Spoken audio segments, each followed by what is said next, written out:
Las editoriales institucionales adventistas del séptimo día no han tratado la teología de la última generación en los últimos 20 años, pero repentinamente, el año pasado, 2018, se editaron varios libros al respecto. El primero es El carácter de Dios y la última generación, escrito por 12 profesores del seminario.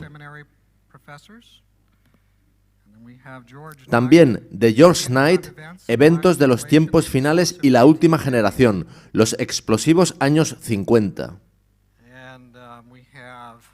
Otro es Salvación, Contornos de soteriología adventista, que tiene 19 autores, todos del seminario.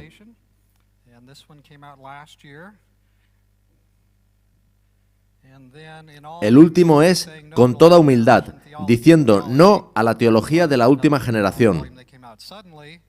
Tras 20 años sin decir prácticamente nada, de repente aparecen estos 4 libros a la vez.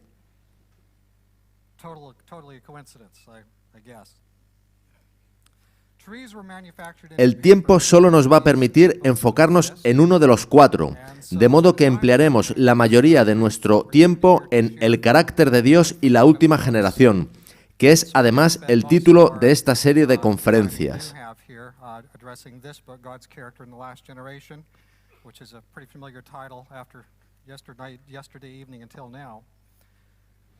Este libro, junto con el de George Knight, ha sido distribuido por toda la división norteamericana. Según me han confirmado, se les ha entregado a muchos de los pastores y trabajadores en las 59 conferencias. Se les ha dado una muy amplia difusión.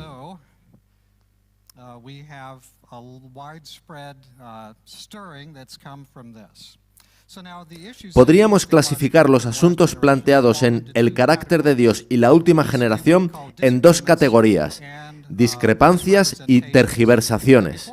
Ahora, antes de pasar al libro, creo que debemos revisar algo. ¿Por qué llevamos unas gafas sin ni siquiera saber que las llevamos? A nuestros pastores y profesores se les asigna lo que suele llamarse lectura requerida sobre historia adventista. Durante décadas, la comprensión de la historia adventista en la Iglesia ha sido modelada principalmente por los escritos de George Knight y Woodrow Wilson. Tengo aquí 2 de sus muchos libros. Este de George Knight es de 1888 a la apostasía y habla de la trayectoria de A.T. Jones. Que quede claro que no estoy recomendando estos libros. Este otro es de Woodrow Wilson. Es una biografía de E.J. Waggoner y se titula De médico de buenas nuevas a agente de división. Estos 2 son solo una muestra de los muchos libros escritos por Woodrow Wilson y George Knight. En los años transcurridos desde la publicación de Preguntas sobre Doctrina en 1957 hasta el cese de Desmond Ford en 1980, se estableció un panorama teológico cambiado. Perspectivas distintivas adventistas sobre Jesús, obediencia, victoria, cierre de la gracia y sellamiento no casaban bien en esta nueva atmósfera, en la que surgió la literatura de Knight y Whedon. La literatura de Knight y Whedon planteó una comprensión más evangélica de la salvación. Las enseñanzas y escritos de figuras claves como A.T. Jones, E.J. Waggoner, M.L. Andreasen e incluso Ellen White se convirtieron en objeto de nuevas interpretaciones. Largos años de edición de libros, artículos y charlas hicieron de la literatura de Knight y Whedon la comprensión institucional de la Iglesia.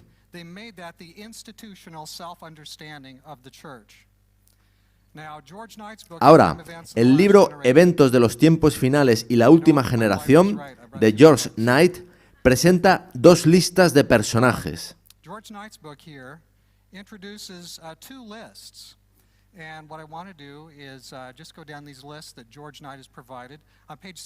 En la página 79 aparece la siguiente lista: Herbert Douglas, Colin Standish, Russell Standish, Dennis Priebe y un servidor, Larry Kirkpatrick. A las personas en esta lista, George Knight los llama seguidores de Andreasen. De las páginas 82 a la 86 aparece otra lista, a cuyos componentes él denomina opositores. En esta lista están nombres como Edward Heppenstall, Desmond Ford, Maurice Benden, Hans K. LaRondelle, George Knight y Woodrow Wilson.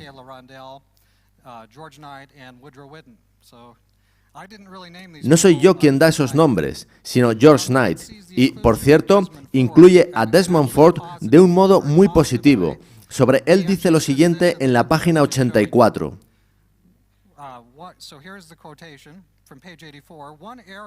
Un punto en común entre Ford y Heppenstall era la soteriología, la doctrina de la salvación. En esto Ford ha sido a menudo malinterpretado, según Knight. Sin embargo, él hizo un servicio a la denominación al resaltar que la justicia por la fe en el Nuevo Testamento se limita a lo que Pablo llama justificación por la fe, sin incluir santificación. Eso es lo que dice George Knight. Ahora, hemos de entender la importancia de lo que aparece en estos libros. Knight sitúa la teología de la salvación de Ford y de sí mismo en contraste con la teología previa de la Iglesia. Con cierto éxito, Knight, Whedon y otros han asignado a Jones, Wagoner y Andreasen el papel de malos.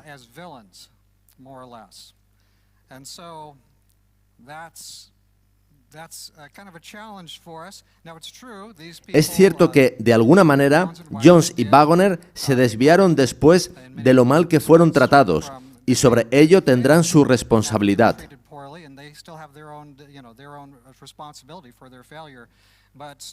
Pero, en cualquier caso, hemos de recabar una historia fidedigna, no inventada. Hemos de ser muy cuidadosos en cómo presentamos los hechos.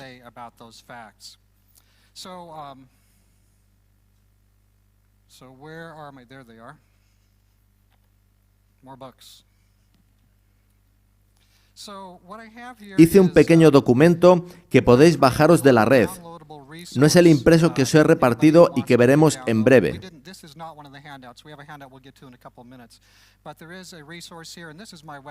Podéis bajároslo de mi página web, greatcontroversy.org, que funciona desde 1997.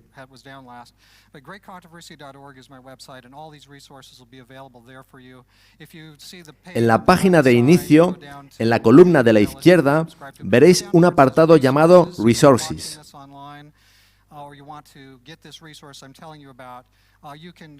Si pincháis ahí, aparece una lista de nuevos enlaces y veréis el documento del que os hablo, que se llama así: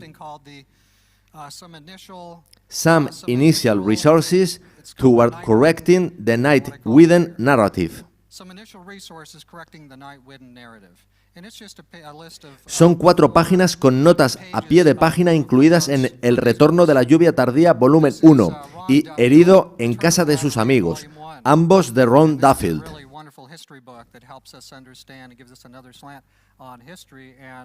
Ambos son libros de historia fantásticos que nos ayudan a entender mejor los acontecimientos alrededor de 1888.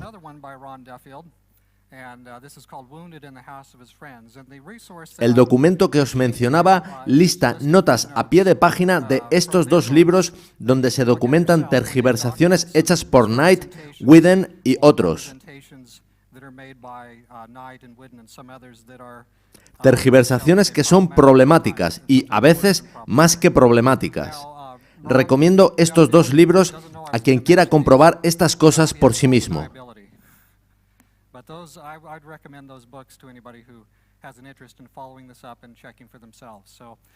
Yo no digo que sea incorrecto todo lo que dicen Knight y Whedon. Solo digo que, respecto a ciertas partes de historia adventista, hay un punto de vista sesgado que se ha establecido casi como el oficial, y eso es un problema importante. Yo os sugiero que lo estudiéis por vosotros mismos.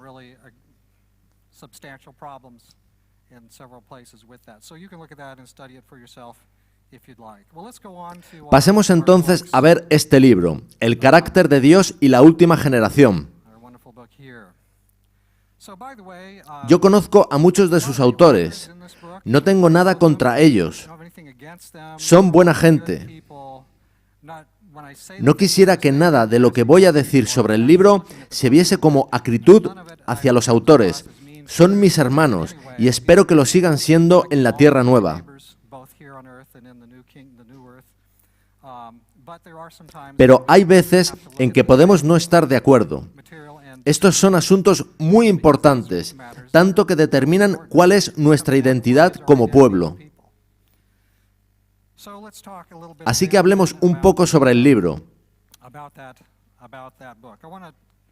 Primeramente, haré 3 observaciones generales.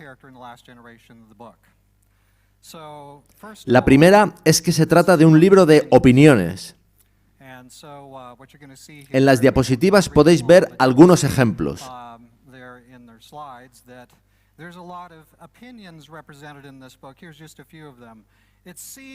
Parece que tiende a poner el énfasis en obras humanas. Parece ser.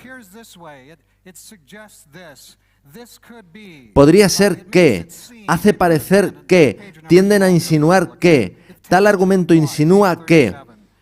En fin, ahí tenéis los números de las páginas por si queréis comprobarlo. Este libro, El carácter de Dios y la última generación, es en gran manera un libro de opiniones, y ese es un primer aspecto a considerar. En segundo lugar, quisiera señalar que el libro está lleno de tergiversaciones, aseveraciones incorrectas y subterfugios. Por ejemplo, fijaos en cómo en el libro se intenta resumir lo que supuestamente es la teología de la última generación.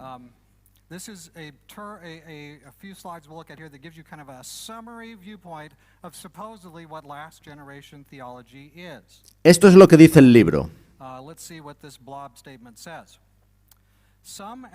Algunos adventistas defienden lo que se conoce como teología de la última generación. Sucintamente podríamos definirla como la idea de que debe haber una última generación de humanos que llegan a ser absolutamente perfectos y sin pecado para poner las bases de la vindicación del carácter de Dios y ganar el conflicto de los siglos. A este respecto, y hablando genéricamente, la teología de la última generación afirma que más allá del ministerio de Cristo es necesaria una fase adicional de la expiación para derrotar definitivamente a Satanás. Específicamente, debe haber una generación final de humanos que, por haber vencido el pecado completamente, proporcione las bases para la vindicación del carácter de Dios, jugando un papel crucial en determinar quién vence en el conflicto de los siglos. Bajo esta perspectiva, Satanás no fue derrotado en la cruz, y un grupo de humanos debe hacerse perfectamente libre de pecado para que Satanás sea derrotado. Esto está en la página 17 de ese libro. Prácticamente todo en esta declaración es una tergiversación. Nadie en el planeta alberga una creencia tal y como la frasea esta declaración. Es una falsa representación de lo que algunos podamos considerar bajo ese epígrafe de última generación, consideraciones que siempre hemos hecho con cuidado.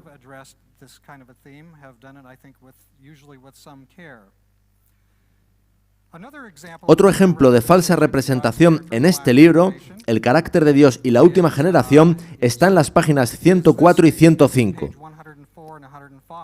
Dice así: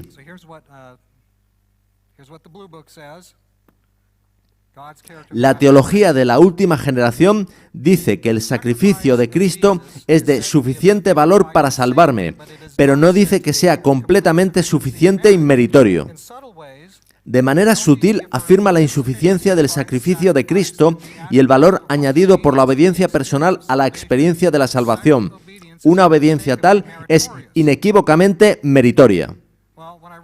Me interesé cuando leí esto, pues está citando, o al menos se refiere a él, mi libro Purificar y Concluir, Teología de la Última Generación en 14 puntos.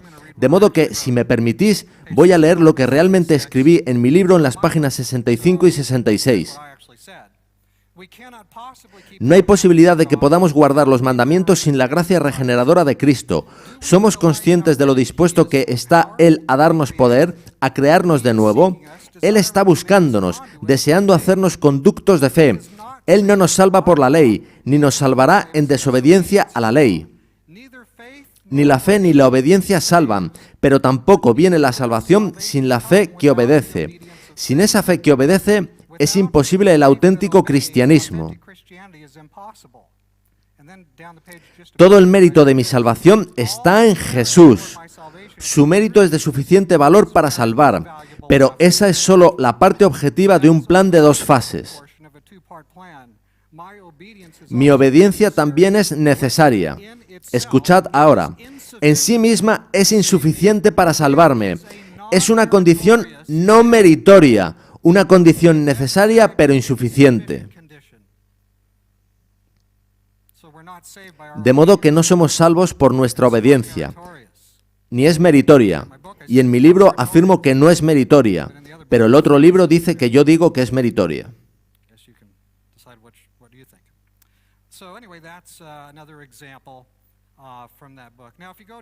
La tercera observación general sobre el libro El carácter de Dios y la última generación es que la mayor parte del libro ni siquiera hace referencia a declaraciones auténticas de los autores a los que ataca.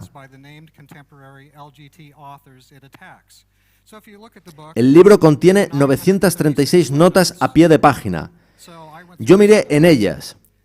9 de los 14 capítulos del libro no hacen referencia en ningún sitio a documentos originales de la teología que cuestiona. Y la mitad de las notas de los capítulos citan más a George Knight y a Woodrow Wilson que a documentos originales que defiendan la teología de la última generación. Así que estas son las tres observaciones generales. Es un libro de opiniones, contiene tergiversaciones, intentando mostrar que enseñamos lo que realmente no enseñamos, y no hace referencia a las fuentes originales de lo que pretende criticar. Vayamos ahora a asuntos más específicos. Creo que se os ha dado a todos un pequeño folleto. En él he resumido en 6 las muchas acusaciones que se hacen en el libro. Vayamos al folleto. Lo tenéis ahora en la pantalla. Para quien quiera verlo en detalle, se os mostrará enseguida un enlace de mi página web donde os podréis bajar el folleto.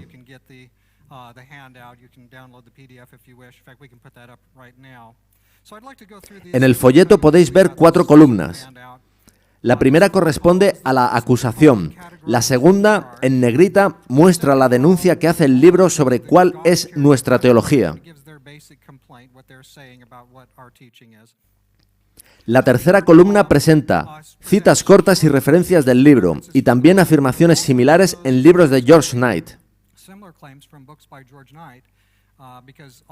Porque la mayoría de las cosas que encontraréis en este libro han sido ya dichas por él muchas veces durante los últimos 30 o 40 años. Es repetir las mismas cosas una y otra vez. En la cuarta y última columna veréis una descripción un poco más detallada, con referencias de lo que nosotros creemos. Revisemos entonces cada una de estas 6 acusaciones. Vayamos con la primera, que dice que la teología de la última generación hace a Dios dependiente de los humanos. Años atrás, George Knight escribió lo siguiente en la página 152 de su libro Buscando una identidad. La teología de la última generación de Andreasen hace a Dios depender de seres humanos, a saber de la Iglesia Adventista, para su justificación y triunfo final. El carácter de Dios y la última generación, este libro azul y blanco repite la afirmación, como hace con la mayoría de las acusaciones de Knight. Esto es lo que dice en la página 17. La teología de la última generación hace que la victoria de Dios en el conflicto de los siglos dependa de la fidelidad de meras criaturas, lo cual implica que la acción y revelación divina son insuficientes para ganar y deben ser complementadas por la acción humana. Este libro pretende que los lectores piensen que enseñanzas bíblicas tales como la naturaleza caída de Jesús, la victoria sobre el pecado y la justificación que incluye regeneración son problemáticas, que están centradas en el ser humano.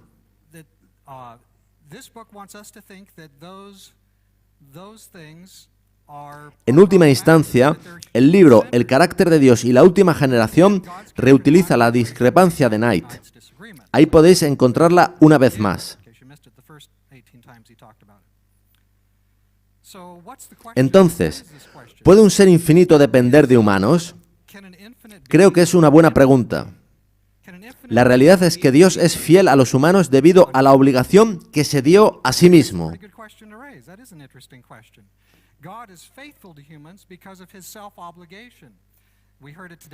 Tito 1:2 dice que Dios no miente, y en 2 de Timoteo 2:13 dice, si fuéramos infieles, Él permanece fiel, Él no puede negarse a sí mismo.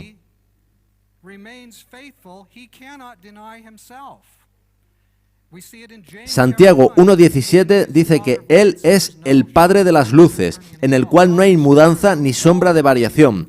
Dios es verdad siempre, de modo que no puede mentir. Dios tiene autoridad para limitar el curso de su propia actuación, lo cual es una expresión de su soberanía divina. Es omnipotente, sin embargo hay cosas que podría hacer, pero que no quiere hacer. Él tiene libertad de obligarse a sí mismo al hombre, y así lo hace muy a menudo a lo largo de la historia de su pueblo. En Génesis, Dios se obligó a sí mismo con Abraham.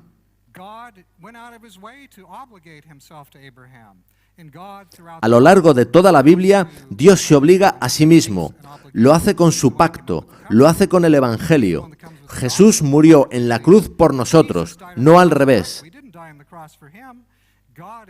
Dios está marcando el camino y nos invita a participar. Él hace esto por nosotros voluntariamente. Él es santo y es abnegado, y por tanto se opone inmutablemente al pecado y a servirse a sí mismo. Él fija las condiciones en las que opera. Tras morir Jesús en la cruz, Satanás hizo nuevas acusaciones, según vemos en El deseado de todas las gentes, páginas 762 y 763. Cuando Satanás hizo estas nuevas acusaciones, Dios eligió voluntariamente rebatirlas. Aquí están algunas de ellas. Por su vida y su muerte, Cristo demostró que la justicia de Dios no destruye su misericordia, que el pecado podía ser perdonado y que la ley es justa y puede ser obedecida perfectamente. Las acusaciones de Satanás fueron refutadas. Dios había dado al hombre evidencia inequívoca de su amor, pero fijaos lo que dice ahora. Otro engaño iba a ser presentado ahora, y a continuación se relata una lista de nuevas acusaciones de Satanás. Y Dios se presta voluntariamente a rebatir estas nuevas acusaciones. Él no tenía por qué hacerlo, ni por ti, ni por mí, ni por nadie. Desde luego tampoco estaba obligado por Satanás. Pero Dios, en su soberanía, decidió rebatir esas acusaciones. Podría haberlas dejado sin respuesta, pero eligió acometer una demostración de la validez y legitimidad de su ley y de la disponibilidad y eficacia de su poder para capacitar a los creyentes a vencer. En su sabiduría, Dios sabía que era bueno hacerlo así.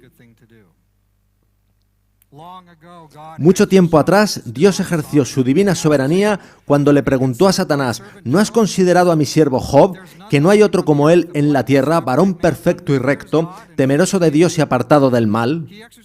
Dios ejerce de nuevo su soberanía al final de los tiempos cuando declara, aquí está la paciencia de los santos, los que guardan los mandamientos de Dios y la fe de Jesús. Son pasajes bíblicos donde claramente Dios hace una demostración. Job fue una demostración de la gracia de Dios obrando en un hombre. Fue la soberana idea de Dios. Jesús fue una demostración de la gracia de Dios en un hombre que era Dios. Fue la soberana idea de Dios. La generación final será una demostración de la gracia de Dios obrando en toda una familia de creyentes. Y es la soberana idea de Dios. Dios elige imponerse a sí mismo una condición que ha de darse antes del retorno de Jesús. Él ha elegido demostrar que su ley puede ser guardada por un grupo que vive enteramente para Jesús. Y encontramos el resultado en la página 665 del Conflicto de los Siglos. Al ver los redimidos el poder y la malignidad de Satanás, han comprendido como nunca antes que ningún poder fuera del de Cristo habría podido hacerlos vencedores. Entre toda esa muchedumbre, ni uno se atribuye a sí mismo la salvación, como si hubiese prevalecido con su propio poder y su bondad. Nada se dice de lo que han hecho o sufrido, sino que el tema de cada canto, la nota dominante de cada antífona es salvación a nuestro Dios y al Cordero. Ese es el sentimiento que ellos tendrán en ese maravilloso día, cuando vean el rostro de Jesús. Amigos, la expiación es obra de Dios, no de humanos. La salvación no viene del hombre, sino de Dios. En el Signs of the Times del 22 de abril de 1903, Ellen White escribió lo siguiente: todo lo que tenemos nos fue confiado para llevar a cabo su plan de mediación. Fijaos en que el plan es suyo, no nuestro. Escuchad ahora, fuimos traídos a la existencia porque se nos necesitaba. Qué triste es el pensar que podamos estar en el lado equivocado, en las filas enemigas, extraviados del diseño de nuestra creación.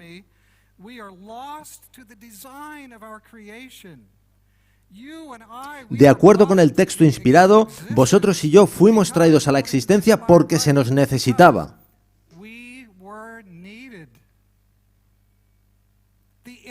El Dios infinito, que no necesita nada, nos trajo a la existencia para mostrar su poder, su misericordia y su abnegación. Y fue su plan que vosotros existieseis y que, por medio de vuestra vida, su bondad fuese expresada a todo el universo. De modo que la idea de que la teología de la última generación es algo malo, que está centrada en el hombre, debería reconsiderarse. Yo tendría en cuenta el hecho de que fuimos traídos a la existencia porque se nos necesitaba. Y quizás Satanás quería destruir todo posible espejo que diese gloria a Dios y reflejase al universo su belleza y santidad. Dios se impone a sí mismo la tarea de la seguridad de un universo en el que se ha dado libre albedrío a todos los seres. No es asunto nuestro decir a Dios cómo ganar la batalla, así como no lo fue para Job. Nuestro asunto es hacer aquello a lo que nuestro Maestro nos envía y dejarle a Él ganar la batalla. Vayamos a otra de las acusaciones del libro. En él se plantea esta pregunta: ¿puede trascender la caída condición humana? Despojados de la terminología teológica, esa pregunta sería: ¿puede el hombre experimentar victoria sobre el pecado?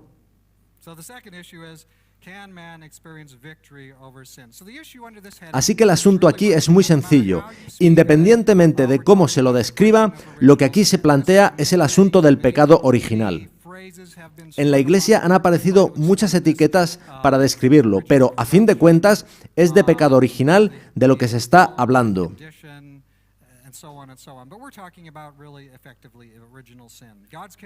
El libro El carácter de Dios y la última generación lo plantea así: el primer pecado de Adán fue voluntario, pero después él y sus descendientes poseemos una naturaleza corrupta y por tanto pecamos voluntaria e involuntariamente.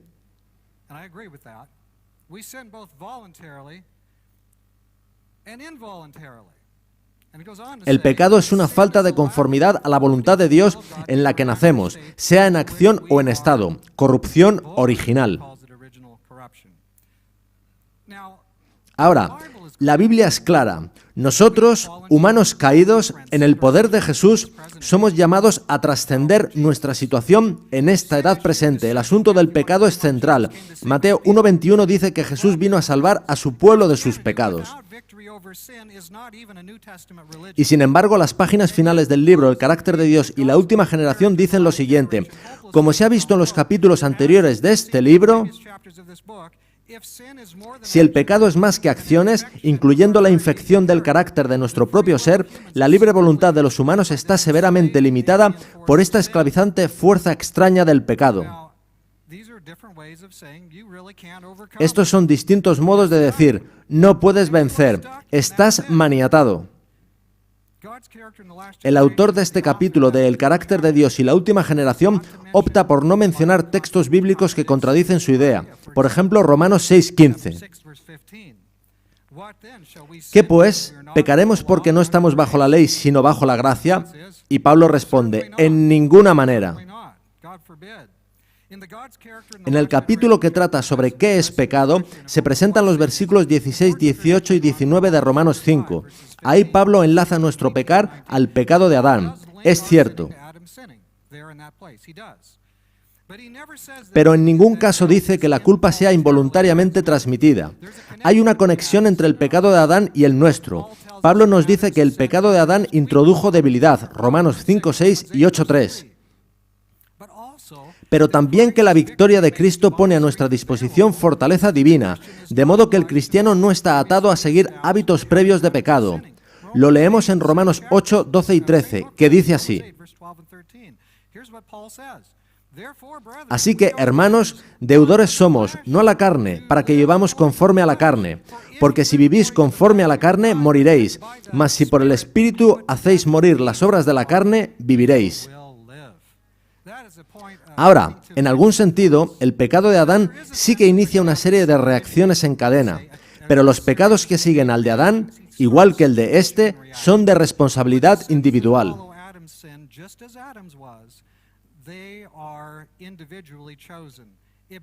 Si Adán no hubiera pecado, nosotros no habríamos heredado debilidad. Por su pecado, todos sus descendientes hemos heredado una naturaleza humana modificada a peor. Ellen White lo describe así en La Educación, página 29. En la vida de todo ser humano se manifiesta el resultado de haber comido del árbol del conocimiento del bien y del mal. Hay en su naturaleza una inclinación hacia el mal, una fuerza que solo, sin ayuda, él no podría resistir. Para hacer frente a esa fuerza, para alcanzar el ideal que en lo más íntimo de su alma reconoce como única cosa digna, puede encontrar ayuda en un solo poder. Ese poder es Cristo. La mayor necesidad del hombre es cooperar con ese poder.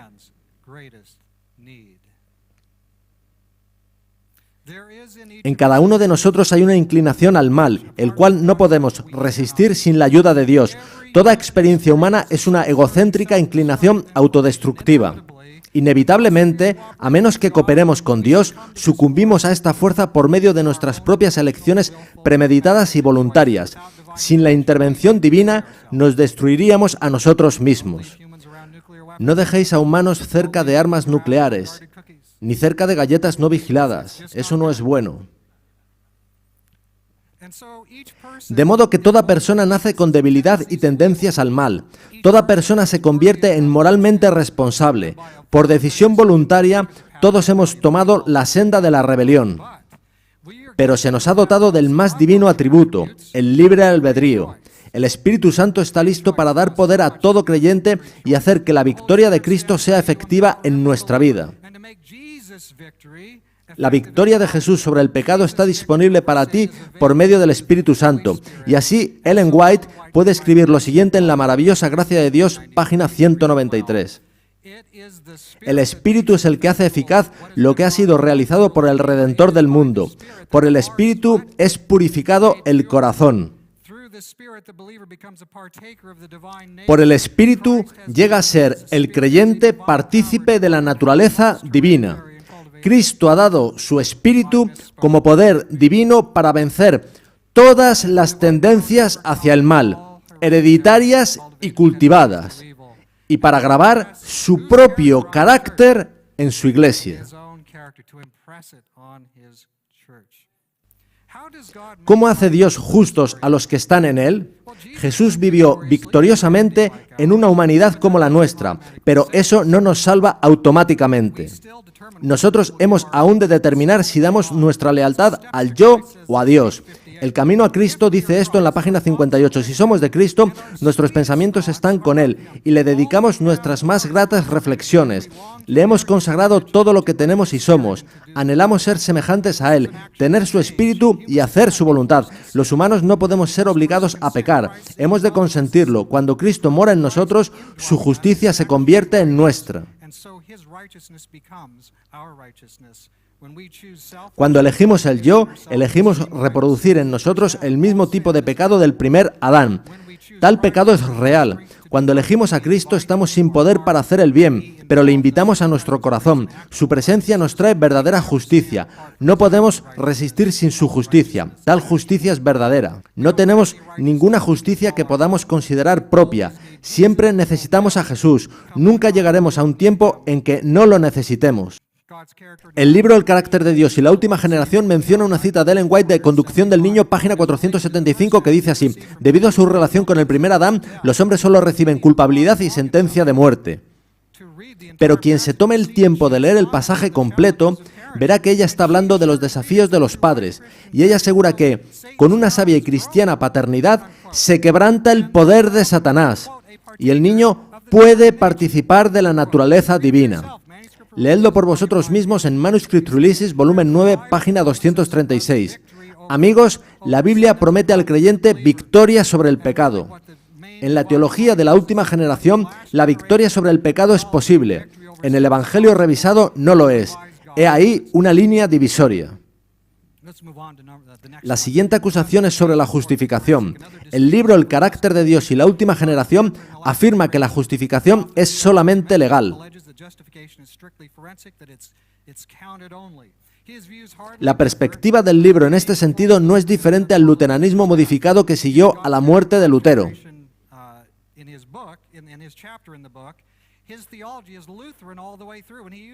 Por ejemplo, cuando utiliza frases tales como justo y pecador al mismo tiempo, justicia ajena de Cristo, pecamos en Adán y otras similares.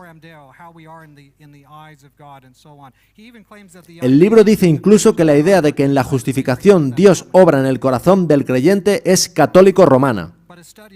Pero un estudio de los escritos de Ellen White muestra poca correspondencia con esta teología mostrada en el libro. Ellen White tiene declaraciones muy positivas acerca de los eventos de Lutero en torno a 1520. No sucede lo mismo con los tiempos de 1580 que siguieron a la fórmula de la concordia con Lutero ya muerto. El libro, tras citar a Ellen White hablando de los canales corruptos, dice en su página 84 que la santificación nunca alcanza la gloria de Dios. De El camino a Cristo, página 62, presenta la siguiente cita como la esencia de la justificación por la fe. Si os entregáis a Él y le aceptáis como vuestro Salvador, por pecaminosa que haya sido vuestra vida, seréis contados entre los justos. El carácter de Cristo reemplaza el vuestro, y sois aceptados por Dios como si no hubierais pecado. Eso es maravilloso y es verdad, pero la cita es cortada ahí. Justo a continuación dice, más aún, Cristo cambia el corazón, habita en vuestro corazón por fe. Debéis mantener esta comunión con Cristo por la fe y la sumisión continua de vuestra voluntad a Él. Mientras lo hagáis, Él obrará en vosotros para que queráis y hagáis conforme a su beneplácito. Por lo tanto, según Ellen White, Cristo, además de contarte como justo, te cambia el corazón. El libro corta la cita y no incluye la segunda parte. Veamos otro uso selectivo de Ellen White en el libro. Una y otra vez me ha sido presentado el peligro de abrigar, como pueblo, ideas falsas sobre la justificación por la fe. Por años se me ha mostrado que Satanás trabajaría de una manera especial para confundir las mentes en este punto. Fe y Obras, página 18. El foco de este capítulo de Fe y Obras es la imposibilidad de merecer salvación por nuestras propias obras. Y eso es cierto, pero después deja claro que el plan de Dios para nosotros no se limita a una mera declaración legal. Así dice en la página 27. El templo del alma ha de ser sagrado, santo, puro e inmaculado. Debe haber una coparticipación en la cual todo el poder es de Dios y toda la gloria pertenece a Dios. La ley de la actividad humana y divina hace del receptor un obrero juntamente con Dios. Lleva al hombre a la posición donde puede, unido con la divinidad, hacer las obras de Dios. La humanidad toca a la humanidad. La combinación del poder divino y el agente humano será un éxito completo, porque la justicia de Cristo lo realiza todo. Esto va con la cita anterior.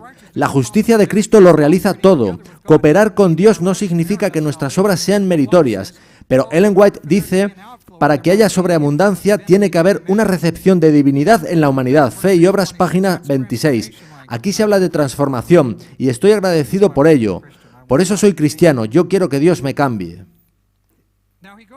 Más adelante, el capítulo presenta una cita del resumen de la perspectiva magistral sobre justificación de Alister McGrath.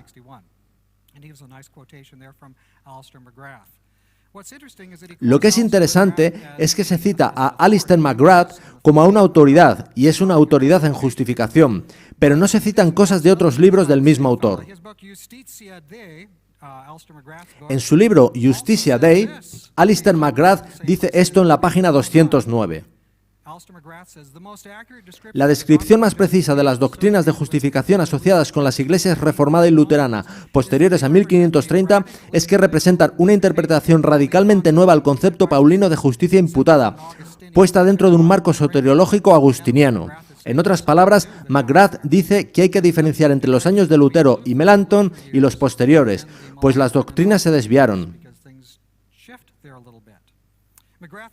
Un poco más adelante, en la página 213, McGrath dice esto: ni de Lutero ni de Zwinglio puede decirse que entendieran la justificación precisamente de esta manera. Lo que Lutero enseñaba sobre justificación no era lo mismo que enseñaban los que llegaron justo tras él. En la página 227, Alister McGrath añade esto: Lutero no hace la distinción entre justificación y santificación que hace el protestantismo posterior a él. Y finalmente señala esto: la característica distintiva esencial de las doctrinas de justificación surgidas de la Reforma es una distinción sistemática hecha entre justificación y regeneración. Es decir, durante los primeros 1500 años del cristianismo se entendía la justificación incluyendo regeneración. Fue tras los años más activos de Lutero, por motivos de salud él bajó en actividad, cuando pasó a considerarse la justificación como algo legal. Y no fue hasta el periodo entre Melanchthon y Chemnitz cuando la regeneración pasó a considerarse como algo separado, humano y permanentemente incompleto. Ojalá el libro El carácter de Dios y la última generación hubiera hecho una exposición completa y no sesgada de citas de Alister McGrath. En cuanto al pecado original, el libro de la Concordia, todo un compendio de la teología luterana post-reforma, cita en primer lugar de sus doctrinas el pecado original. Todas las cosas encajan.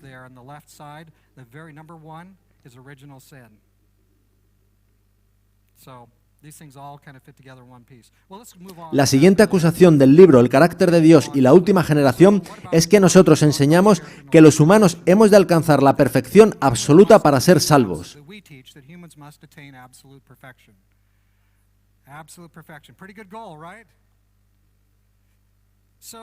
Supuestamente, tendríamos que tirar de nosotros mismos, por nuestros propios esfuerzos, pues ya no necesitaríamos a Cristo. Así se describe en el libro.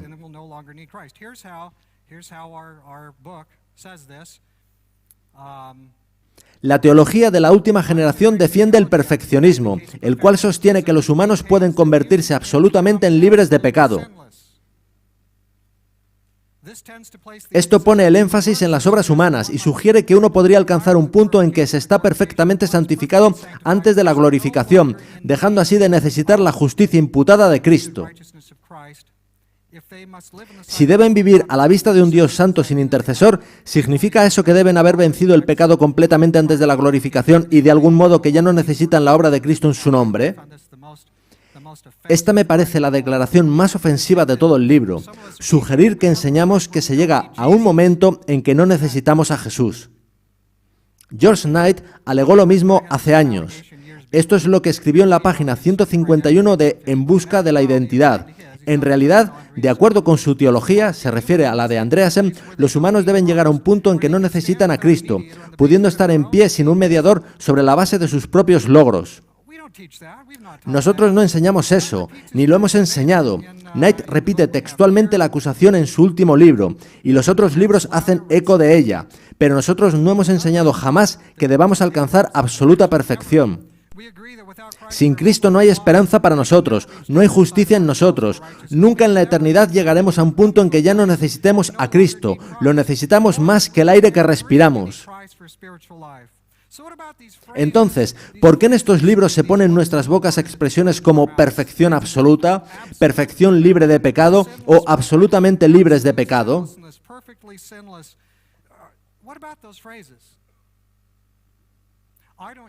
Yo no las uso, Dennis Prieven no las usa, Herbert Douglas no las usó, M.L. Andreasen no las usó, A.T. Jones no las usó, E.J. Waggoner no las usó, Ellen White no las usó. Nadie en la Biblia las usa, y sin embargo se alega que tales expresiones describen la teología de la última generación. Hasta 69 veces se las cita en el libro El carácter de Dios y la última generación, y 18 en el último libro de George Knight, y serían más en este último si no fuera tan delgado.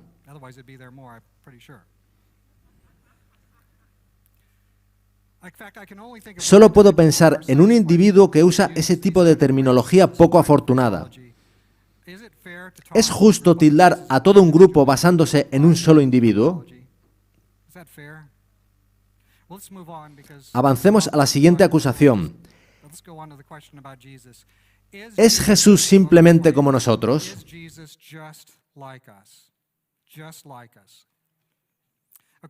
Según los autores de estos dos libros, los que creemos en la teología de la última generación, insistimos en que, y cito el libro, podemos ser absolutamente libres de pecado como lo fue Jesús. Para que Cristo sea nuestro ejemplo, tiene que haber sido simplemente como nosotros. En caso contrario, no es completamente humano como nosotros. El carácter de Dios y la última generación, página 18. Eso no es una representación precisa de lo que enseña la teología de la última generación. Nadie de nosotros enseña que Jesús es simplemente como nosotros. Hay muchos aspectos en los que Jesús no es como nosotros. Por ejemplo, Jesús es eternamente Dios. Él existía antes de su experiencia como ser humano. Además, nunca pecó. Su carácter es además de suficiente valor como para redimir a toda la humanidad por su vida de meritoria obediencia. Él condenó el pecado en carne humana. Es igual al Padre. Es una persona de un ser triuno que tiene existencia propia. Todas las cosas fueron puestas en sujeción a Él. Gustó la muerte por todo humano. Solo Él es sumo sacerdote. Tiene autoridad para poner y tomar su propia vida. Solo Él tiene autoridad para perdonar pecados. Estos son aspectos en que Jesús no es como nosotros. Y no estamos diciendo nada nuevo.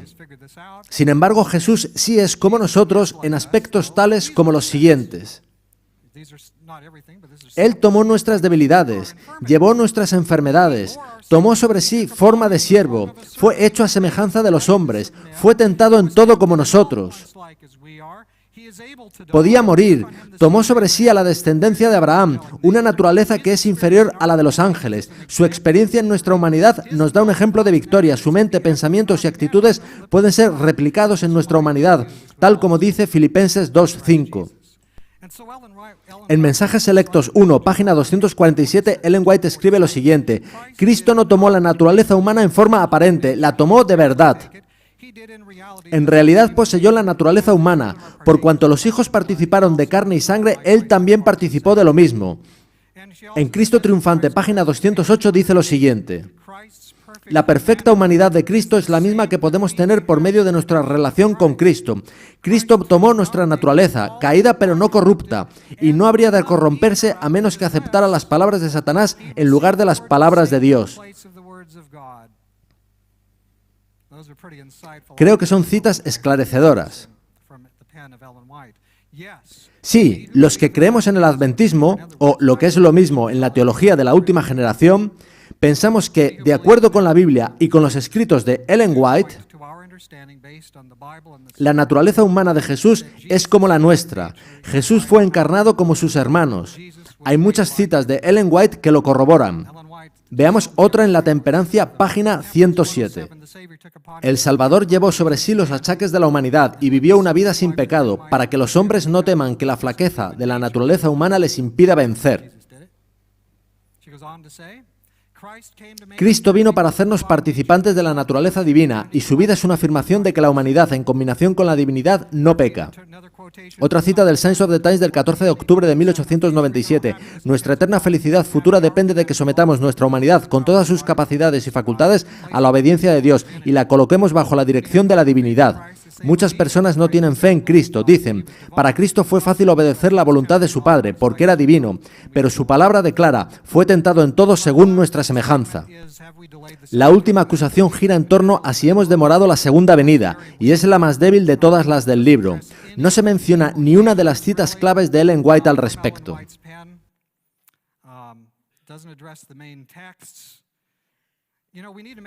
Ha de distinguirse entre salvación personal y vindicación del carácter de Dios. Una cosa es ser salvado y otra distinta ser utilizado por Dios para vindicar su carácter.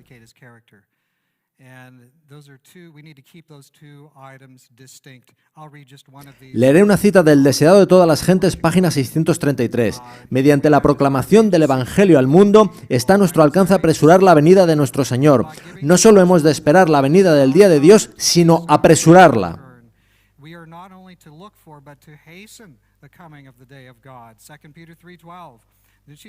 Si la Iglesia de Cristo hubiese hecho su obra como el Señor le ordenaba, todo el mundo habría sido ya amonestado, y el Señor Jesús habría venido a nuestra tierra con poder y grande gloria. El Deseado de todas las gentes fue escrito en 1898, y el Señor podría ya haber venido entonces.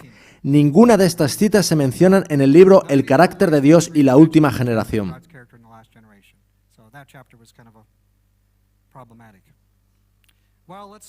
Pasaremos a las conclusiones. ¿A dónde nos lleva todo esto? La mitad de las acusaciones son discrepancias fundamentales sobre qué es justificación, sobre qué es pecado, etc.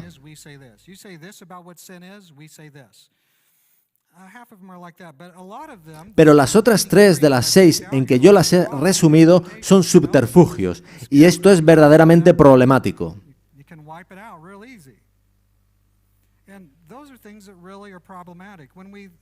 Estos libros de los que hemos estado hablando los leen nuestros ministros. ¿A dónde vamos con libros así?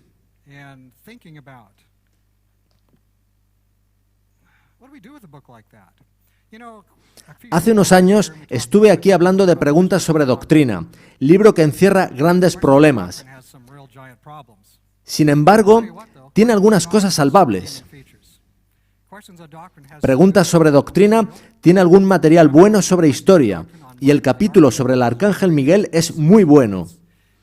Contiene cosas muy malas, pero hay algunas salvables.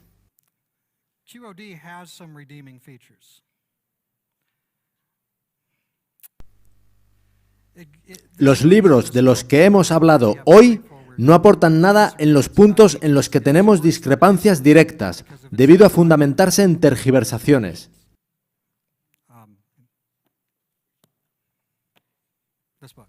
Me refiero principalmente al libro El carácter de Dios y la última generación, y también al de George Knight, Eventos de los tiempos finales y la última generación. Para quien de veras quiera comprender sobre la teología de la última generación, estos libros publicados en 2018 son inútiles. pero no creo que las personas que los escribieron lo hicieran de manera malintencionada. Así lo espero. Preocupémonos por ellos. Algunos de los miembros de la iglesia que pastoreo se quejan de comprar libros de nuestras editoriales llenos de tiende a, parece que, podría ser, así como de las ideas de George Knight sobre 1888.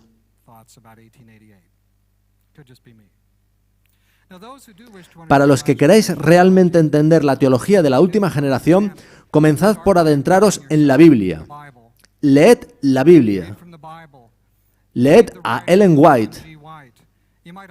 Si queréis fuentes adicionales, leed El Santuario y su Servicio, escrito por M.L. Andreasen en 1937. Ahí encontraréis bastante sobre la última generación.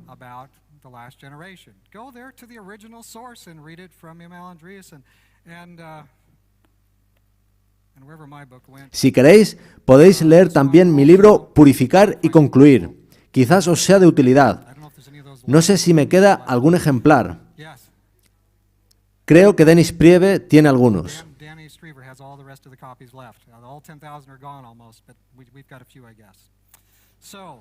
Ya termino. Nuestro tiempo ha concluido. Critiquemos las fuentes originales, en vez de inventar fuentes a las que criticar. La literatura de Knight y Whedon se ha convertido en la versión preponderante, pero está en contra de las verdaderas posiciones adventistas. Hay una sima que divide a los académicos de los laicos que leen la Biblia y los escritos de Ellen White. En el adventismo hay concepciones diferentes de nuestra fe. Estos libros llevan las cosas demasiado lejos. Esperemos llegue un momento donde muchos de nuestros jóvenes académicos piensen por sí mismos y vuelvan a las fuentes originales sobre la última generación. El adventismo básico y la literatura de Knight y Whedon están enfrentados. Seamos fieles al mensaje que Dios nos ha dado. Concluyamos la obra y veamos a Jesús. Amén.